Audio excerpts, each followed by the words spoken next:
Bonjour à tous, je m'appelle Olivier de Métral et je suis un sellier indépendant actif à Nyon. J'ai découvert le cuir et appris le cuir dans différents métiers et dans différentes régions. Et ça m'a apporté différentes manières de faire les choses par rapport au matériel équestre qui varie énormément, que ce soit en Angleterre par exemple ou en France. La perception de certaines choses n'est pas la même. J'ai grandi également aux États-Unis, au Texas, où vous imaginez que j'ai pu découvrir la selle western. Et sans être du tout un expert dans ce type de selle en particulier, ça m'a simplement permis de voir le regard des gens, le regard des fabricants sur ce cuir, et ça varie beaucoup. Grâce à ça, j'ai pu avoir beaucoup de contacts dans le milieu équestre qui souvent ont besoin de prototypes et puis de pièces uniques pour développer des nouvelles séries.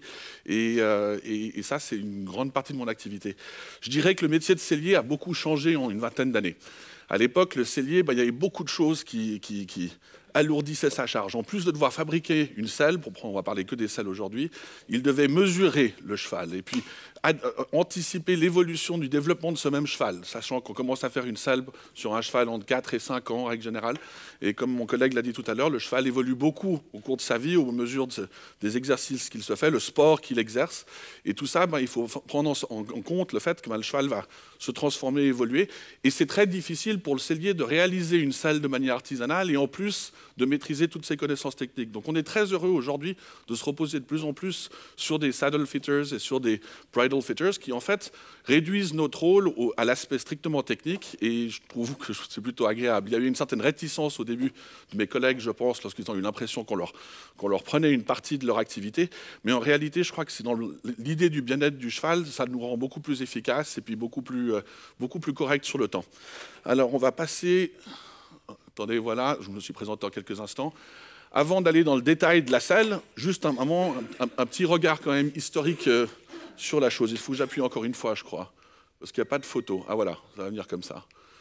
Donc en fait, il y a différentes manières de voir la chose, bien sûr, mais on pourrait décortiquer l'évolution du matériel équestre en 4 phases. En tout cas, c'est les choix que j'ai faits. Donc, le 7e et 6e siècle avant Jésus-Christ, c'est la première selle qu'on observe d'un point de vue archéologique, si on veut bien. C'était essentiellement des coussins maintenus par une sangle. C'était très simple, c'était dans un but de transport, de déplacement, et peu à peu militaire. Ensuite, quelques 4 ou 5 siècles plus tard, on arrive à Xénophon. Et ça, c'est le premier traité équestre, de l'art de l'équitation. Et à ce moment-là, ça correspond au premier mort à pic. Tout d'un coup, on maîtrise le bronze, on maîtrise la forge, et donc on crée des embouchures pour les chevaux. Très rapidement, on continue à travers ça, on arrive sur la notion de guerre, c'est-à-dire que c'est le Moyen-Âge.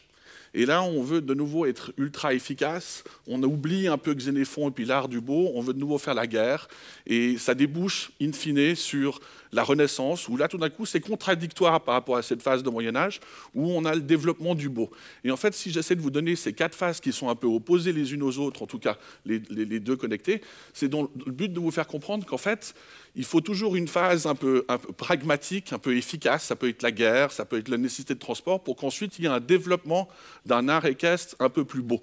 C'est-à-dire qu'il faut une cause pour créer un principe équilibré, puis un principe plus juste pour le bien-être du cheval. Et en fait, on retrouve ce regard antique sur aujourd'hui le sport équestre, et puis tout d'un coup, depuis 20 ans, le développement d'un souci du bien-être du cheval. Si on n'avait pas poussé le sport équestre comme on l'a fait au XXe siècle avec les Jeux Olympiques, les championnats du monde, toutes ces épreuves où on pousse les chevaux à plus haut niveau, on ne serait certainement pas arrivé au besoin de tout d'un coup de se soucier du bien-être du cheval.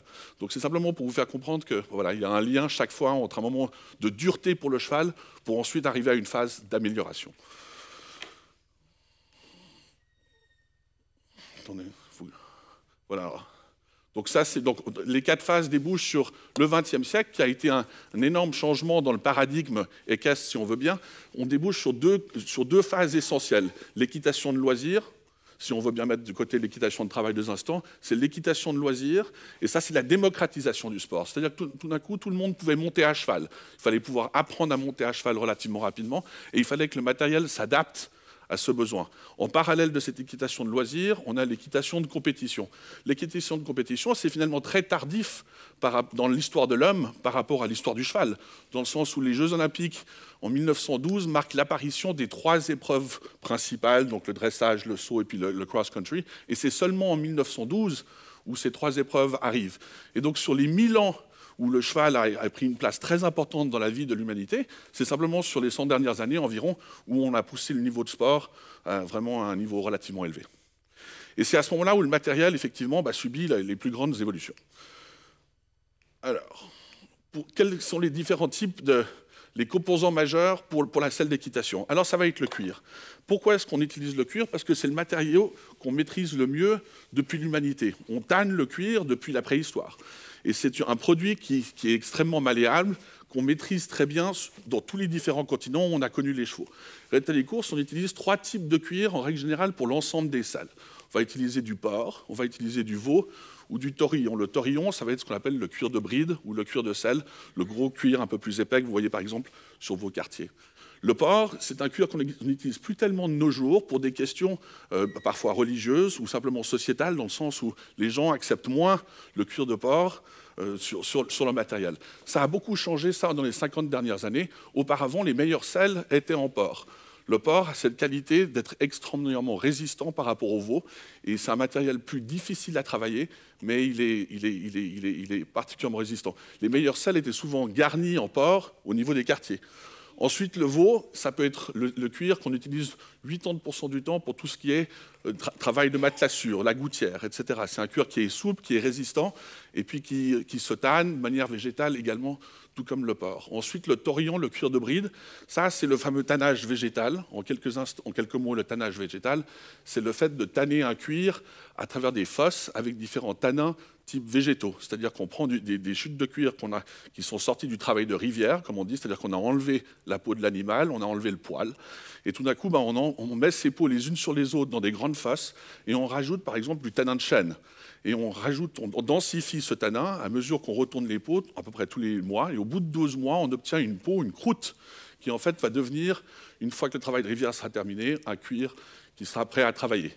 Les couleurs de base pour la selle d'équitation essentiellement, c'est le noir et le brun.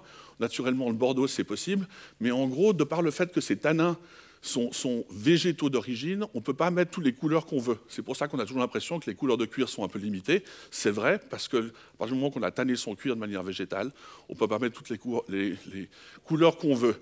Donc on a rapidement discuté des caractéristiques, à retenir le fait que je pense que c'est le veau qui est le plus important, qui est le plus présent depuis toujours dans les selles d'équitation, que ce soit les selles de sport, de travail, de loisirs, etc. Vous avez des... Attendez. Voilà. Alors, quels sont les différents types de selles et leur raison d'être? Alors, je les ai divisés. Il y a différentes manières d'apprécier les différents genres de selles. Ma manière de faire était de dire... On part de l'arçon. Et l'arçon est très différent en fonction du type de selle. L'arçon d'une selle de course, comme vous voyez à gauche, va être extrêmement plat. Le but, c'est qu'il soit le plus léger possible. Et puis qu'il ait le moins contact possible avec le cheval, de telle manière à laisser vraiment le cavalier avoir tout le travail à faire lui-même. Ensuite, on se déplace sur la selle de saut. On met une surface de pose qui est un petit peu plus importante. Et ensuite, les 2 types de selles de travail qui se différencient par le sanglage. La selle du fond, vous voyez, a un sanglage européen très classique. La selle western, elle, a un sanglage qui est vraiment avec 3 parties. Il y a vraiment 2 sous-ventrières et une partie qui sert à l'arrière. Et ça, c'est un système qui est différent. Voilà, alors là maintenant, les parties des selles. J'ai pris des selles de telle manière à pouvoir montrer ça dans le détail. Alors, on va commencer par le siège. Ça, c'est la partie du veau qu'on avait décrit tout à l'heure. Le siège, c'est la première partie qu'on monte sur une selle. On commence à travailler sur l'arçon, qui est ici. Et l'arçon et la selle sont en fait agrafés sur le fond. Et c'est comme ça qu'avec le jonc et le petit quartier, que tout ça est assemblé ensemble. On arrive ensuite, pour le siège, oui, le trousquin est à la partie à l'arrière, l'arcade est la partie qui est avant. Cette partie ici, c'est celle à terme, je vous montrerai tout à l'heure, sur laquelle on rive une pièce en acier. Cette pièce en acier donne la rigidité à l'avant et qui détermine la forme par rapport au garrot du cheval. Et cette partie, on la travaille à la forge de telle manière à pouvoir trouver une forme qui est la plus adaptée pour l'arceau final. On arrive ensuite au petit quartier, en dessous le quartier. Le quartier, il a les taquets qui sont faits une fois que le quartier a été terminé. En dessous du quartier viendra le faux quartier, et au milieu des deux, les sanglons. Les sanglons sont intéressants parce que c'est un cuir qui est étiré. C'est un cuir qui est tiré, contrairement aux autres cuirs, celui-ci a été mis sous une presse et on l'a tendu. On l'a tendu de telle manière à ce que les trous soient... Excusez-moi, je perds ma voix. On l'a tendu de telle manière à ce que le cuir ne puisse plus se détendre. La difficulté d'un cuir de sanglon, c'est que tout d'un coup, ils prennent 2-3 cm et tout d'un coup, la mesure change. On étire le cuir de telle manière à ce qu'il soit parfaitement fixe et puis qu'il ne bouge pas avec l'usure et avec le temps. Vous voyez d'ailleurs l'état de la selle de mon épouse. Elle est relativement patiente à mon égard parce que toujours les cordonniers qui sont les plus mal servis. On peut arriver ensuite sur l'étrivière. Alors l'étrivière, ça aussi c'est un cuir, à l'image des sanglons, c'est un cuir qui est déjà étiré. C'est un cuir qui est monté sur une boucle d'étrivière, et cette boucle d'étrivière, elle n'a pas de mortaise. Elle n'a pas de mortaise dans le sens où c'est la partie où on fait passer l'ardillon. Et on veut éviter de faire une mortaise dans ce cuir, simplement parce qu'on veut créer le plus de résistance possible pour une sangle. Et donc, quand tu as des courses, c'est censé être beaucoup plus solide. C'est un cuir qui est souvent un petit peu plus épais, qui fait à peu près 5 mm d'épaisseur. Qu'est-ce que j'ai oublié de décrire ensuite? Oui, la matelassure, bien sûr. La matelassure, c'est ici. Donc ça, c'est le panneau. Alors, traditionnellement, le panneau, il est fabriqué comme ceci. Il est composé comme suit. C'est une vachette à l'extérieur. Ensuite, vous avez de la feutrine à l'intérieur. C'est une poche en feutrine dans laquelle on va mettre de la bourre. Ces bourres, elles peuvent être de différentes manières. Elles peuvent être de la laine ou elles peuvent être des panneaux de mousse. Il y a différentes écoles. Et puis ça, c'est en fonction du type de selle qu'on fabrique. Est-ce qu'on fabrique une selle artisanale? Est-ce qu'on fabrique une selle plus industrielle? L'avantage de la laine, c'est que ça justement permet cette permissivité à travers le temps, de telle manière à pouvoir faire adapter le panneau en fonction de l'évolution du cheval. C'est-à-dire qu'on démonte les panneaux, et la laine qui est composée à l'arrière et à l'avant, on la serre avec un outil de telle manière à donner plus de densité ou au contraire, pouvoir en retirer. Si on met de la mousse, l'avantage de la mousse, c'est qu'il y a beaucoup moins d'intervention manuelle de l'homme, si on veut bien, et donc on partira toujours du principe que les panneaux seront beaucoup plus symétriques. Le problème, c'est que c'est plus statique sur la vie d'un cheval, c'est-à-dire qu'on peut moins facilement la régler. On peut mettre différents types de mousse, différents types de densité. Et on essaie d'ailleurs sur un panneau, il y a différents types de laine ici. Généralement, il y a 3 parties. La première partie est ici, l'autre est là. La partie la plus faible de la mousse ou de la laine sera toujours au milieu, de telle manière à ce que la selle se pose toujours convenablement sur le dos du cheval. On veut éviter de mettre la plus grande partie de la densité ici, de telle manière à éviter un effet de ce genre. Quel est le mieux? Il y a différentes écoles, je pense qu'il y a différents points de vue. Je pense qu'effectivement, la laine permet d'avoir une meilleure précision. Et je pense que c'est ça qui est le plus optimal. Par contre, c'est important de régulièrement entretenir et de vérifier où on est sa matelassure. C'est très important de regarder régulièrement, ne serait-ce que si on regarde la selle au niveau de l'horizon, on la pose par exemple contre on prend sa selle, on la lève et on l'installerait contre l'horizon par exemple de la porte d'un box. Et à ce moment-là, on a une ligne droite. Et ainsi, vous pourrez voir si vos panneaux sont la même épaisseur. Et souvent, ce qui arrive le plus, surtout sur des panneaux en laine, c'est l'aspect asymétrique qu'on a mentionné tout à l'heure. Ça, je pense que c'est important de regarder. Ensuite, on peut parler peut-être effectivement quelques instants de la sangle. Alors la sangle d'équitation, c'est ce qui permet à la selle de tenir sur le cheval. Et c'est important de regarder ça d'un point de vue sécurité, en particulier ce qu'on appelle les chapes. Ici, c'est les pièces en cuir qui relient l'élastique à la boucle. C'est important de voir que ces élastiques vont toujours s'user vraiment très vite. En particulier les coutures qui relient cette chape à l'élastique. Souvent, vous verrez sur vos chapes en cuir, il y a une gravure dans le cuir. Et cette gravure, c'est en fait un sillon dans le cuir qui permet de coucher la couture à l'intérieur de ce sillon. Et c'est ça qui fait que le frottement avec le faux quartier n'est pas trop excessif et préserve la qualité du fil. Si vous voyez un fil qui commence à s'user peu à peu, il faut vraiment faire attention. L'autre aspect qui est important sur une boucle de sangle, vous verrez, c'est ce qu'on appelle une boucle de sécurité. Tout comme une boucle d'étrivière, où je vous expliquais tout à l'heure qu'il n'y a pas de mortaise, la boucle de sangle, elle a une barre supplémentaire qui est devant. Et cette barre supplémentaire évite l'affaissement de l'ardillon. Et ça, c'est quelque chose qu'on veut toujours surveiller parce que finalement, ça subit beaucoup de pression au niveau de l'ardillon. On veut être tout à fait sûr que l'ardillon ne passe pas à travers la boucle. Voilà, ça c'est ce que je peux dire par rapport à la selle. Oui, alors aussi pour revenir juste un point sur le siège c'est la partie la plus technique peut-être pour la fabrication, dans le sens où le jonc du petit quartier et puis du siège sont cousus à la main. Ensuite, c'est tendu. Je peux vous montrer ça ici comme ça. Là, vous voyez pas encore le petit quartier, mais en fait, vous voyez là, c'est un siège qui vient d'être agrafé sur une salle. Et résultat des courses, faites attention toujours à la tension qui s'exerce sur votre coussin. Je peux vous dire que c'est plusieurs vingtaines de kilos, entre 20 et 30 kilos lorsque c'est estimé, lorsqu'on tend ça à la pince. Et vous voyez tous ces plis qu'on retrouve ici, toute cette tension-là. Lorsque vous posez votre selle contre votre box, ce que je vois souvent comme ça, les gens ont l'impression que c'est juste un tout petit coup qui a été pris ici sur le trousquin. En réalité, avec la tension du cuir, se trouve à s'agrandir et va devenir beaucoup plus important avec le temps. Donc méfiez-vous toujours de la manière dont vous posez votre selle. Ça, c'est souvent un aspect des choses qui va être... qui est révélateur sur le temps et puis qui s'abîme relativement vite. Est-ce que j'ai oublié quelque chose? Je ne sais pas. On y reviendra peut-être plus tard. Voilà. Alors, l'arçon traditionnel. Voilà, maintenant, on va prendre cet arçon. Alors, l'arçon, que ce soit en Angleterre ou en France, en Europe du moins, ils sont tous fabriqués de la même manière. Et comme je disais avec ma collègue tout à l'heure, il y a très peu de fabricants d'arçons en Europe. Il y en a peut-être 2 en France, il y en a peut-être 2 en Angleterre. Donc, en fait, tous les selliers, à peu de choses près, utilisent les mêmes arçons.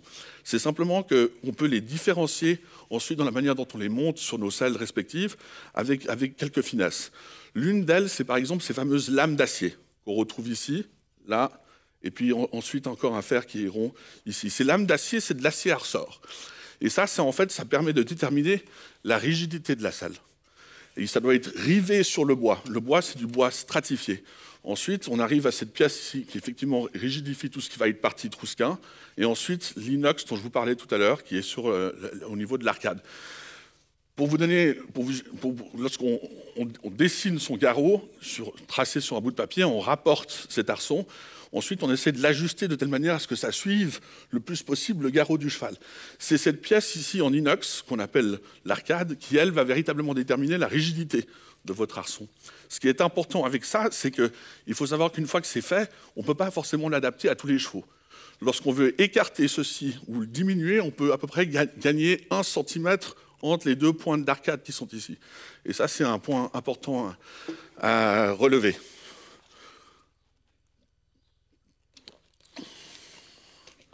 Je rajouterai ensuite l'aspect des couteaux d'étrivière.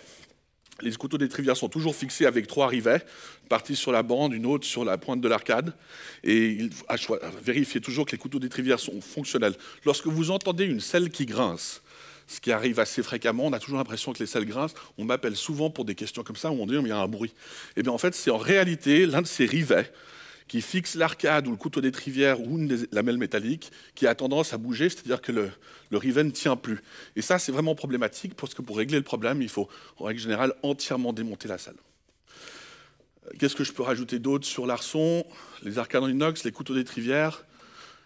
Oui, faites simplement aussi attention toujours aux couteaux d'étrivière. Souvent, les gens, je remarque, les salles qu'on entretient, le but de ça, c'est que ça puisse s'ouvrir naturellement. Si vous êtes entraîné en bas un jour par cheval parce que vous tombez, il faut que votre pied est pris dans votre étrier, il faut que l'étrivière puisse partir.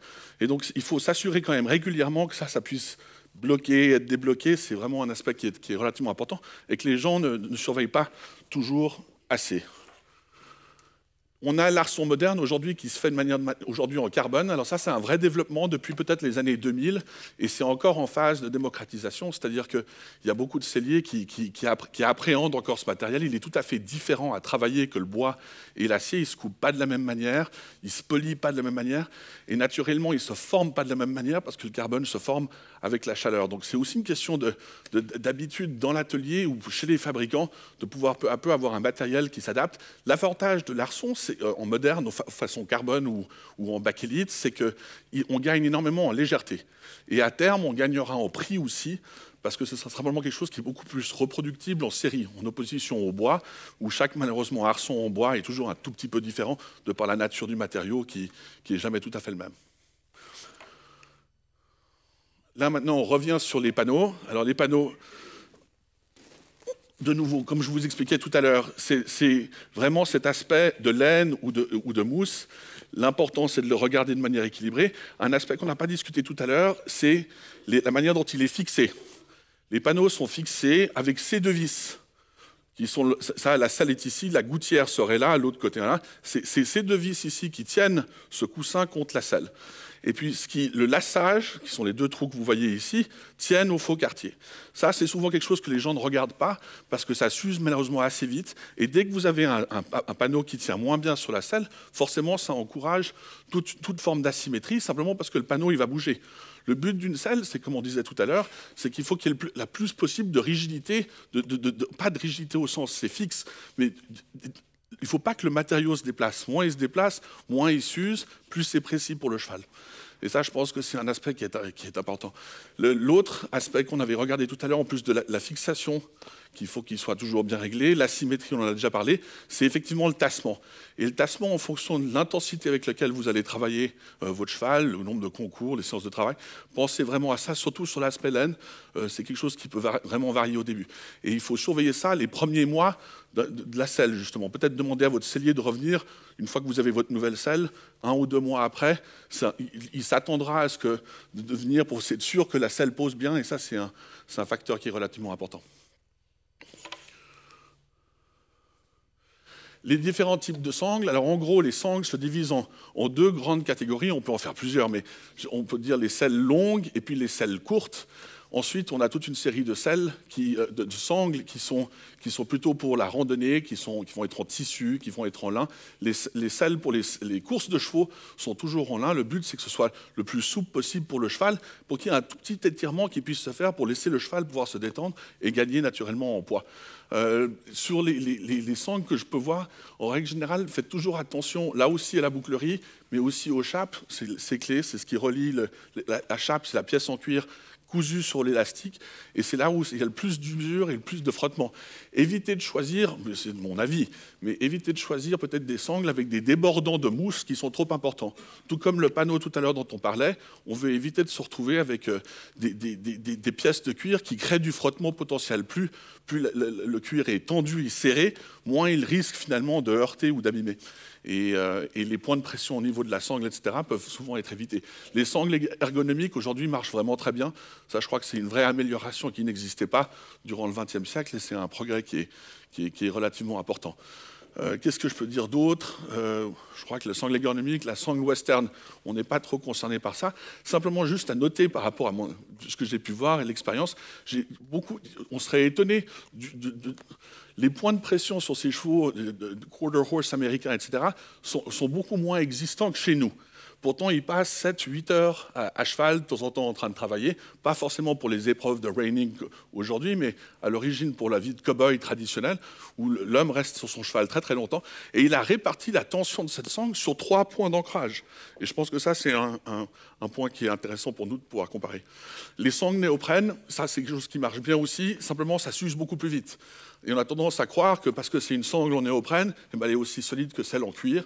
Et malheureusement, ce n'est pas le cas. Le néoprène s'use finalement assez vite, subit un peu l'acidité du cheval au niveau de sa transpiration. Et donc, dès qu'il y a une décoloration de ce matériau, il faut s'en méfier. Voilà, on a le lin, les élastiques, la chape, je crois qu'on a couvert tout ça, c'est parfait. Alors, au niveau de l'entretien, pour commencer par exemple, donc, il y a 3 points qui me paraissent importants, ça va être le nettoyage, le stockage et le transport. Je pense que le plus important, quand on nettoie du cuir, le cuir, il adore l'eau. Il a été fabriqué avec de l'eau. 90% du tanin, grâce auquel le cuir devient une matière sèche et imputrescible, c'est de l'eau. Et donc, le fait d'avoir passé une journée sous la pluie à cheval, c'est jamais un problème. Ce qui est fondamental, c'est de ne pas faire sécher son cuir à côté d'une source de chaleur. Pensez à ne jamais poser votre selle à côté d'un radiateur. Ça, c'est absolument terrible, c'est redoutable.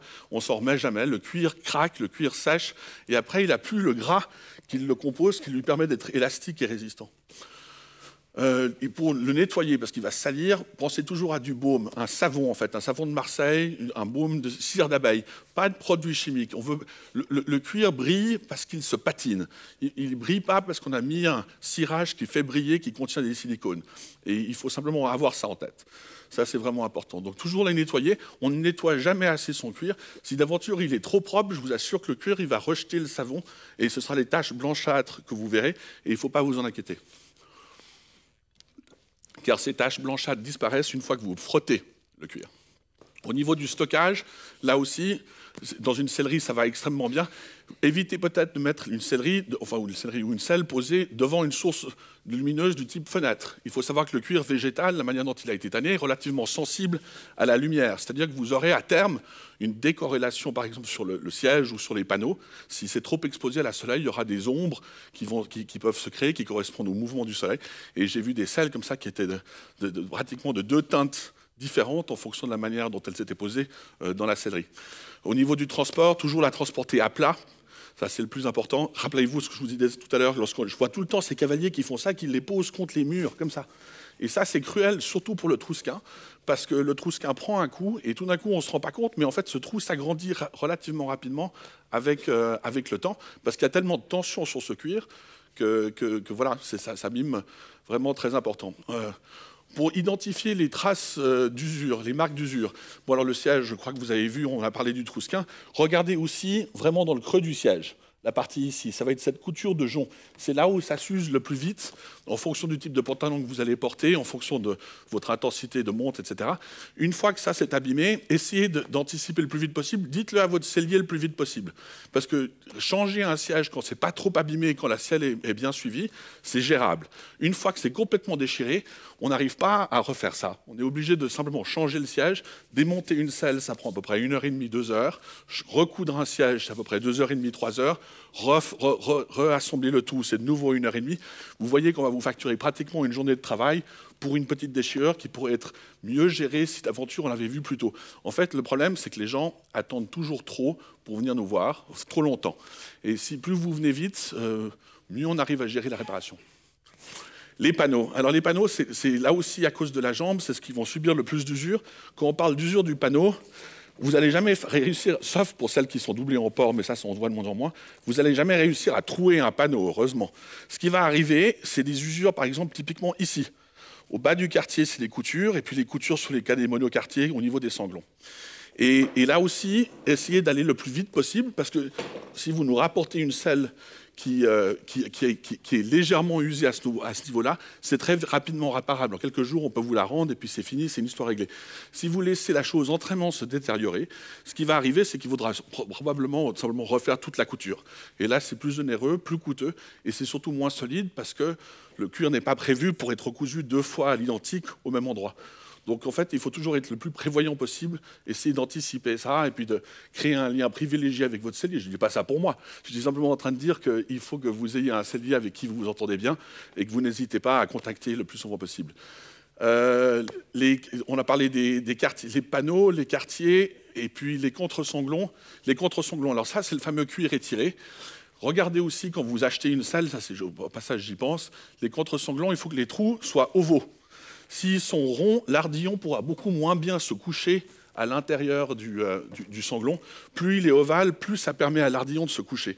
Et donc ça, c'est un facteur qui est relativement important et qui évite l'étirement du trou. Au niveau des coutures, ça on en a parlé pendant quelques instants. Je crois que là-dessus, on est assez au clair.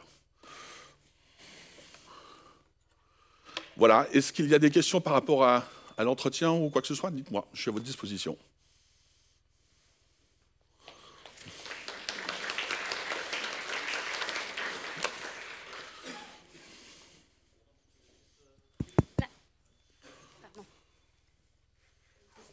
Oui. Voilà. Je m'excuse, je voulais juste poser une question. Dites-moi. Par rapport aux arçons au carbone. Oui. Le premier arçon, là, le traditionnel, en fait, oui. Il y a une certaine élasticité. Exactement. Le carbone, à mon avis, il ne doit pas y avoir tellement d'élasticité. C'est exactement ça. Vous avez raison. Et du plus que j'ai pu voir, je ne suis pas un expert dans les arçons en carbone. Mais ce qui est intéressant de voir, c'est qu'en fait, l'arçon en carbone, pour la même selle et le même cheval, entre guillemets, est beaucoup plus petit en surface de pose. Parce qu'autour de l'arçon en carbone, on est en train de mettre beaucoup de différents types de matériaux qui créent un peu plus de légèreté et un peu plus de souplesse. Celui-ci, par exemple, vous voyez le siège, en fait, c'est du composant néoprène. Et on met beaucoup plus de néoprène sur le carbone pour lui apporter un petit peu plus de légèreté. Le but du carbone, c'est que ce soit plus léger à terme. Et j'ai pu voir, je trouve que c'est plus fragile. Parce qu'en fait, il faut une certaine permissivité pour que ça marche. Le carbone a des avantages de la légèreté, mais peut-être, ce n'est pas un matériau qu'on maîtrise assez bien aujourd'hui pour avoir suffisamment de recul. Mais tout ce que je peux vous dire, c'est qu'il est plus petit. Mais au niveau mécanique, pour le cheval, biomécanique, Ah, écoutez, là, c'est rigide, non? Là, je me reposerai sur mes collègues qui sont saddle fitters, qui ont plus de recherche sur la chose. Je dirais que le carbone est mieux parce que plus léger, mais plus cassant aussi. Il faut savoir que, justement, il y a beaucoup moins de souplesse. Là, on a de la souplesse, le carbone en offre vraiment pas du tout. Merci.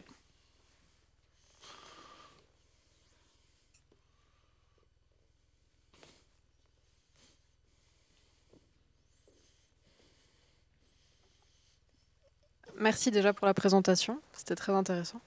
Et puis juste pour répondre, parce que justement je voulais intervenir moi aussi, effectivement le carbone, de ce que j'ai compris jusqu'à présent, il se fait tout le temps de manière composite pour les arçons, étant donné que justement il n'y a tout simplement pas assez d'élasticité, c'est beaucoup trop rigide et en fait ça va créer des vibrations et des répercussions qui sont trop importantes sur le rachis du cheval. Dans d'autres domaines, on revient vraiment en arrière avec le carbone. Oui, Parce absolument. que c'est le Je pense à la produit... voile en particulier. Ouais, à la course à pied, à tout ça. Ouais. En fait, le problème, c'est que ça vibre beaucoup trop. Et puis, c'est un des matériaux qui vibre le plus. Et puis, c'est pas du tout malléable, en fait. Alors, je ne crois pas qu'il vibre. Je crois qu'il transmet la vibration. Ouais, pardon, il transmet, bien. ouais. Je crois que c'est surtout ça qu'on peut dire.